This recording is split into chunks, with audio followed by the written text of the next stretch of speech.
DJI spare साहब, आप sir मेरे ख्याल से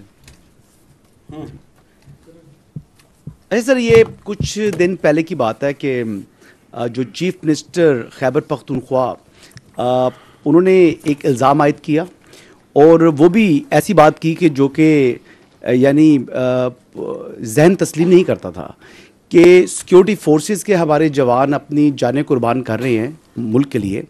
कहते हैं मसाजिद के अंदर कुत्ते बांधते हैं और जब हम उनको कहते हैं तो वो आगे से कहते हैं जी कि हम आप में और कुत्तों में कोई तफरीक नहीं करते।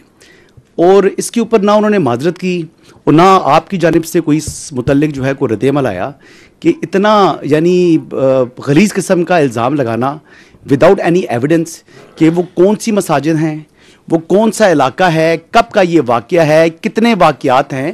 उन्होंने मसाजिद का जिक्र किया और उन्होंने कहा कि कुत्ते बांधते हैं। तो ये कोई उनसे सवाल पूछने वाला नहीं है और वो यहाँ पर आकर इश्क़ इमरान में अडयाला के बाहर धरने भी देते हैं और इस किस्म के इल्ज़ाम भी आयद करते हैं और पंजाब के अंदर घूम रहे हैं और मोस्टली उनका वक्त भी यहीं पर गुजर रहा है। अपने सूबे के अंदर तो वो जो है वक्त भी नहीं दे रहे।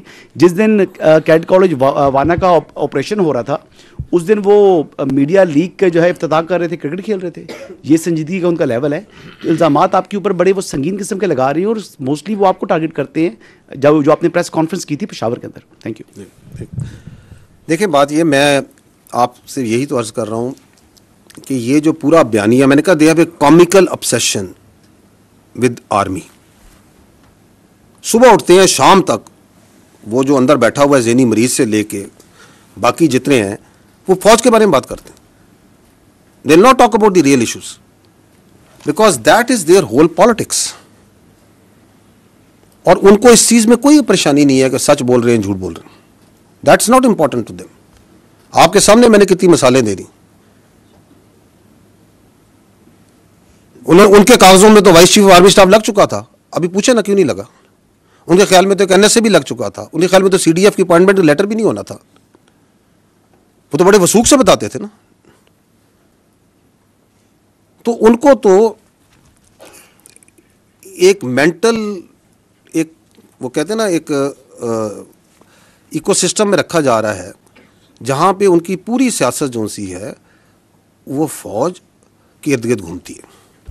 फौज के बारे में बात करो, फौज के बारे में इल्ज़ामात लगाओ, फौज के ऊपर हर चीज़ डालो, बिकॉज अपनी गवर्नेंस की तरफ कोई बात ना करे। मैंने आपको कहा ना कि one of the reason is, but this is one of the reason, ताकि मैं अपनी लूटमार जारी रखूं, मैं अपनी करप्शन जारी रखूं, मैं अपने रिश्तेदारों को, अपने भाइयों को और इस पॉलिटिकल टेरर क्राइम नेक्सस को चलाता रहूं। इस पर तवज्जो नहीं लानी। तो इन सब को जो सा है, ये समझते हैं कि पाकिस्तान के अवाम नाइव है ना, ये समझते हैं कि हम इनको बेवकूफ़ बना सकते हैं। तो मैं 3 बार ये बोला, मैं दोबारा बोल देता हूँ, ऐसे नहीं होगा। क्योंकि पाकिस्तान के अवाम बहुत बाशऊर है मेरे भाई। इन्होंने तो पाकिस्तान के अवाम को यही बताया था कि मुल्क डिफॉल्ट कर जाएगा, कर गया। ये अवाम की मेहनत से हुआ ना। इन्होंने तो ये भी बताया था कि ये फौज जो सी है ये लड़ नहीं सकती, ये तो सिर्फ सियासत करती है। तो फौज लड़ी या नहीं लड़ी? लड़के दिखाया, पूरी दुनिया में उसकी आवाज गई या नहीं गई?